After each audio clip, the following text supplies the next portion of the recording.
my horrifying hellions. Sugar Pants here with a truly bothersome bite from the basement for the Season 1 finale. 1990's Metamorphosis, the Alien Factor. But it also goes by The Spawning, and was originally intended to be a sequel to 1983's The Deadly Spawn. Take a dash of Alien, a cup of the Thing, then throw in some rubber monsters of all sizes and some wonderful stop-motion creature effects, and hit puree. Full disclosure, your old clown pal here always has a soft spot in his cholesterol-encrusted heart for some stop-motion. So let's jump right in with the sleaze docket and see what this trashy tale has in store for us all. We have 7 dead bodies, 26 cups blood, 13 cups slime, 0 naked breasts, gratuitous flashback storytelling, gratuitous Dunkin' Donuts, Coke, and Igloo product placement, out-of-place harpsichord music, tentacle attack nightmare, inept guard cliche, head chomping, hand chomping, parasite spewing, tentacle spearing, sulfuric acid to the hand, 6 enthusiastic bitch slaps, 1 decapitation, and glorious stop-motion monster effects. Our tale jumps right into the deep end by showing the opening credits for almost 3.5 minutes before showing Evil Bad Guy Incorporated. I mean Talos. Terrible and powerful Talos, we, your unworthy servants, give praise, for only through your grace and benevolence may we truly reach enlightenment. Here we see Donald Trump in an alternate universe where his daddy wasn't rich. Just another boring night working the security station at a boring lab. Suddenly the computer gives John here the instructions to go check on an alert. By the way, what is it with these evil corporations and their sterile white corridors devoid of any decoration? He heads down the hall to find doors malfunctioning and a whole lot of raspberry jam on the floor. Because with a name like Schmuckers, it has to be gory. A mangled and bloody scientist bursts through the door and John goes into the spooky lab without turning on the lights. Something skitters by his feet and John is impaled by some fleshy tentacles. Oh no, John's a family man! And one of his cute daughters is rolling around on the couch with her boyfriend. But before we can get anything good, the whole fucking audience is cock-blocked by little sis. This is Sherry and Kim, and if you're wondering what these two have to do with the story, they basically become our de facto Scooby-Doo gang later on. Back at the lab, Nancy and Dr. Violini, the obviously evil corporate dickhead, come to see what's making all the noise. Nancy calls out for Michael and Elliot, but no one's answering. Violini steps in a big puddle of blood or slime and ruins his Italian leather shoes. A few loud jump scare noises and a partially eaten body are all these two need to see to know it's time to get the fuck out of there. Violini gets on the conveniently placed hallway phone and calls out for Jarrett and Mitchell. Well, oh my, Mitchell. No, not that Mitchell. Another Mitchell. A different Mitchell. One that isn't played by Joe Don Baker. Next morning, Kim and Sherry are shouting over the really fucking loud and annoying radio. Do something productive. Hey, I'm doing all right so far. And that's when they find that their dad isn't home like he should be. His car's not in the driveway, and he didn't sleep in his bed. In Dr. Violini's office, Nancy is angrily informing him that she and Elliot have devised a way to get him back to normal. Violini points out that calling in the police or National Guard isn't an option due to the highly illegal nature of their work, and that he's got a pair of individuals looking for Michael. Just then, the two individuals show up, and Nancy is ordered to tell them all she knows. Mostly that the Defense Department had given them alien tissue samples. From another planet, apparently. And that's when we cue up the always fun flashback method of storytelling. Now, in the not-too-distant past, we find where Audrey, too, has been hiding herself all of these years. Across the room, Michael is working on cell cultures. You know, if Career Day had told me I could grow up to get research grants to experiment on boglins, I might have actually paid attention in school.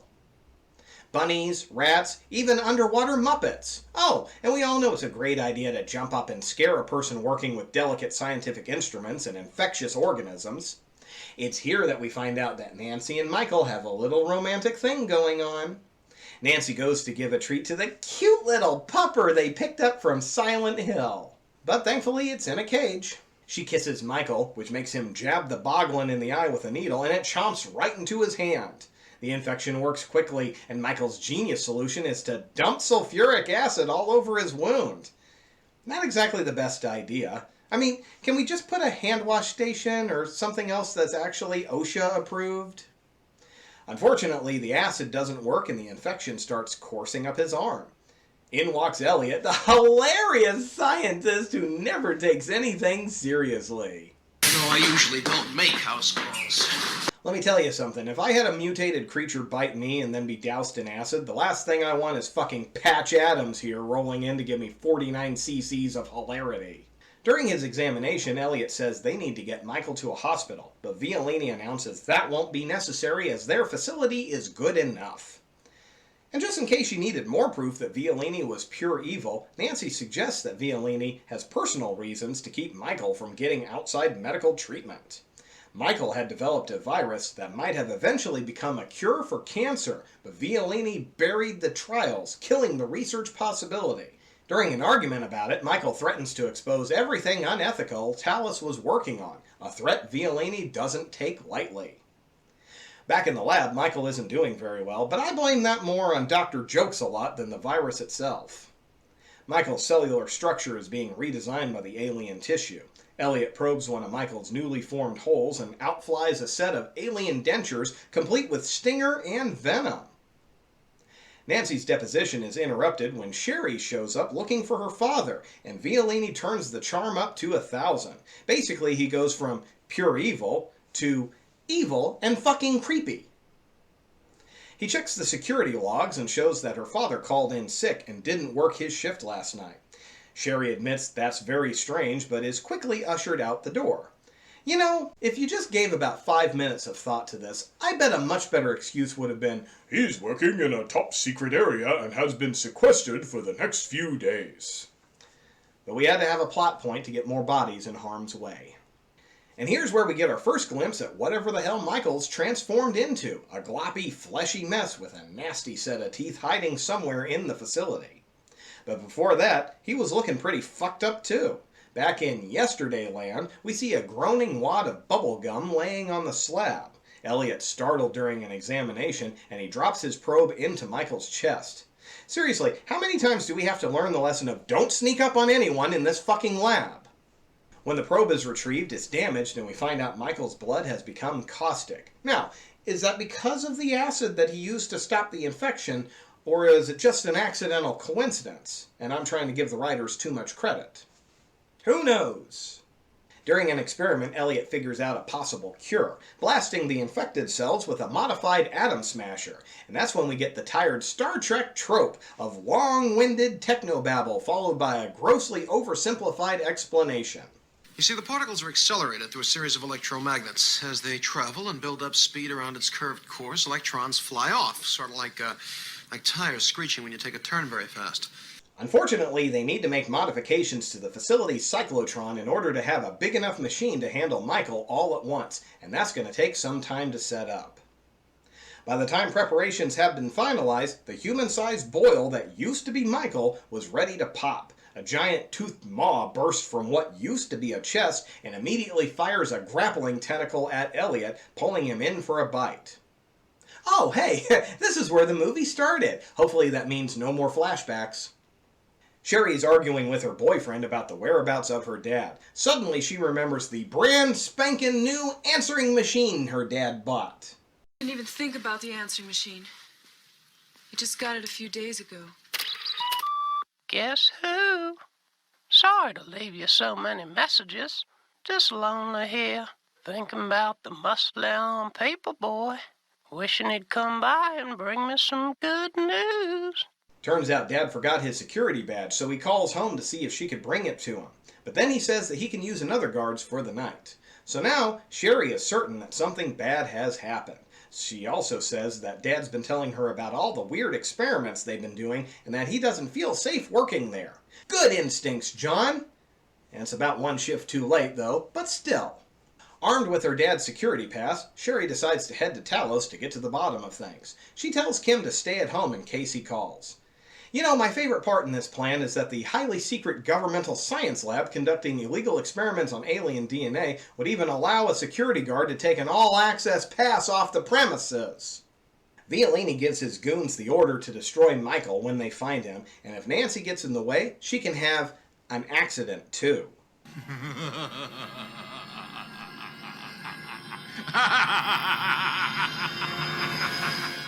Sherry and Brian show up at Talos and get in with the security pass, but uh-oh, Kim was hiding in the back seat. Wacky hijinks on the way, I'm sure. While looking for the monster, Jarrett finds the mutant puppy dog and empties an entire Uzi clip into it. Jarrett doesn't need no double tap. He gets it done the first fucking try. The 5-watt light bulb sitting at the security desk goes to check out some shenanigans outside, which lets Kim rush in and lock him out. And it's at this point I feel it necessary to call into question Talos' hiring processes for security guards, because they're all kind of sucky. Brian slips into a very easily noticeable slime pool on the floor and, like an asshole, washes his hands in the water cooler. And as I warned you before, suddenly this alien body horror movie has become a live-action Scooby-Doo episode. Sherry goes to Violini's office to hack into his computer. But it's 1990, so her hacking skills are limited to punching in random passcodes. Eventually, she finds the logs that prove her dad did work the night he was supposed to, but our meddling kids are found out by Mitchell and Jarrett, who commence to beating the shit out of the kids. While Brian takes a savage ass beating, Sherry makes a break for it.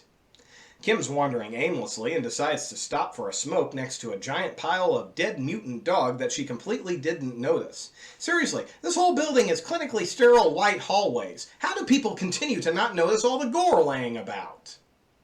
She takes off in terror and runs right past Mitchell and stops before crashing into our first unobstructed shot of Michael. He fires a tentacle into Mitchell, which lets Kim escape directly into Nancy. She demands to know what's going on. Nancy tells her to stay put and lock the door so she'll be safe. Sherry is eventually caught by Jarrett, who just fucking slaps the shit out of her. Dude's got some serious rage issues. Thankfully, she's saved by Brian, who I assume must be pissing blood at this point in the movie. I think Mike Tyson went easier on Little Mac than Jarrett did on Brian. Monster Michael shows up to take a bite out of Jarrett, and Brian gets covered in parasites and tentacles. Sherry runs off and leads the monster right to her sister.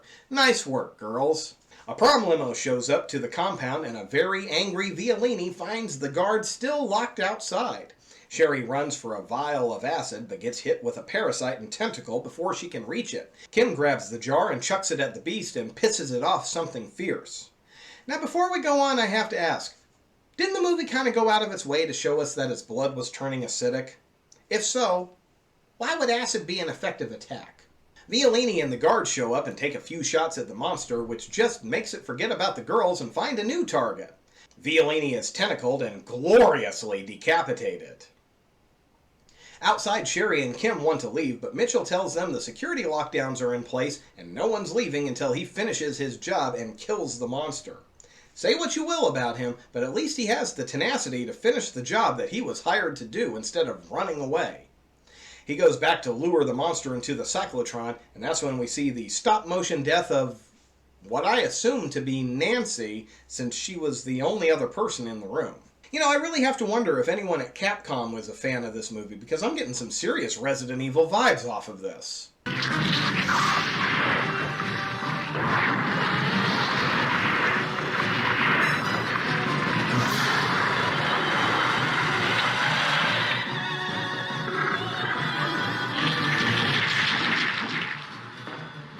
The girls make it to the cyclotron doors, but neither one has the security pass. Mitchell shows up and realizes his is gone too. How the fuck have these three lasted this long? Sherry cracks open the door lock and hacks her way in. Thank God a high security facility's locks can be pried open with a goddamn nail file. Suddenly the monster can't hit the broadside of a barn with his parasites or tentacles, giving our crew just enough breathing room to get inside the door. After a whole lot of movie padding with switch flipping, button pushing, instruction reading, charging wait times, computer screen gibberish, overcharging, system shutdowns, system restarts, and any other fucking way we can fill the runtime, we finally get the monster into the room where Mitchell tries to lure it under the beam. At one point, Mitchell actually starts pulling the connected tentacles towards him. This dude's a fucking badass. The girls finally hit the switch and the machine doesn't fire, leading to another goddamn system recharge. Kim runs out to help Mitchell and gets hit with a parasite and tentacle. Mitchell starts wailing on the monster with a fucking pipe.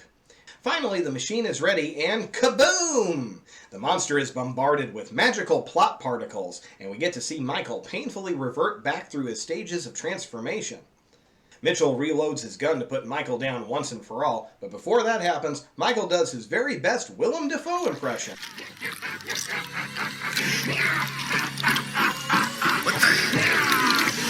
His head splits open and his alien form bursts out, growing even bigger than he was before. Mitchell is chomped and swallowed almost completely whole, so now it's up to the girls to finish the job. And since the machine needs to recharge yet again, Sherry smashes the beam emitter down on the monster's head to hold it in place before blasting it again. This time the monster disappears in a flash of light and the girls finally get to leave. But before that, we gotta throw in one last jump scare. Oh, it's Brian! He survived! Somehow. Oh, did I say one last scare? Because we gotta catch up to the Boglin who's been wandering free this whole time. Suddenly, he's gigantic and smashes through the ceiling tiles, and then... Oh, for fuck's sake, how long is this movie gonna drag this out? Oh. Just ends like that, huh? And thus concludes Metamorphosis, the Alien Factor. To be honest, I really wanted to like this one a lot more than I did. It had a lot of what I like in a movie. Bloody, slimy special effects, goofy creatures, stop-motion segments. But it just felt like there was something missing. There also was an awful lot of padding filling in the spaces between the good stuff, so I think the movie had the time to add whatever was missing, but instead we got long, dragged-out scenes that went well past what was necessary. Like the final battle and the endless reasons for why the cyclotron wouldn't work. Also, what the hell happened to the plant creature and the fish monster? Seems like we completely forgot about them. And why did the monster go from the size of a Nerf football to having a 6-foot leg span to immediately big enough to crash through the roof of the building? I just feel like a little bit more script work could have made this into a solid cult classic instead of the shoulda, woulda, coulda movie we ended up with. Even though the movie's acting was fairly decent for a low-budget schlock fest, the actors involved haven't really had much of a career. Sherry Griffin was played by Tara Lee, who did 1 episode of Charlie's Angels, 7 episodes of Galador, Defenders of the Outer Dimension, as Queen Rihanna, and played Sabbath in the Masters of Horror episode, The Screwfly Solution. Diana Flaherty, who played Little Sister Kim, was also in The Toxic Avenger and Class of Nukem High prior to Metamorphosis, but hasn't worked since. Greg Sullivan, our captain of the bitch-slapping team, has mostly gone on to working in the art department on some high-profile movies and shows, such as Malcolm X, 2002's Spider-Man, The Sopranos, Black Swan, and Blue Bloods. But possibly the best career has to go to animator Kent Burton, who also worked as an animator on some high-profile projects such as 1988's The Blob, 19 episodes of Pee-wee's Playhouse, the 1991 remake series Land of the Lost, Freaked, Naked Gun 33 1/3, Ed Wood, James and the Giant Peach, Coraline, Jingle All the Way, and 13 episodes of Robot Chicken. And sadly, that's about it, which really is a shame because what this movie does, it does fairly well. If only they did just a little bit more, I think this movie would be on a few more guilty pleasure horror lists.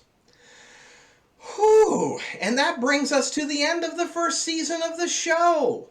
But how good of a season was it? Well, we could have an in-depth discussion about the overall quality of the movies, the production value, box office returns, psychoanalyze all the main and minor casts. Or we could just recap the total number of death, blood, and nudity in the end-of-season sleaze docket. We had 39 dead bodies, 42 cups blood, 34 naked breasts, 6 naked butts, and 2 naked bajingos. Not a bad start, but I think we have room for improvement. So don't worry, kiddies. I've got plenty of awful movies waiting in the queue, which means more episodes on the way. So, until I greet you again in Season 2, this is your bestest buddy, Sugar Pants. See you in your dreams.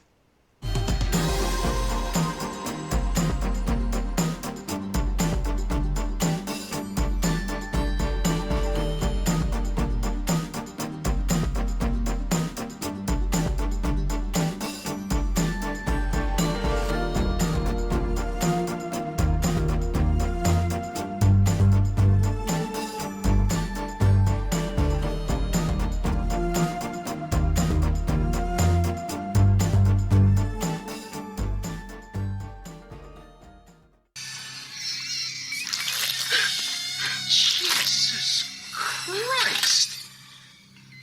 Friggin' thing's pissing on me.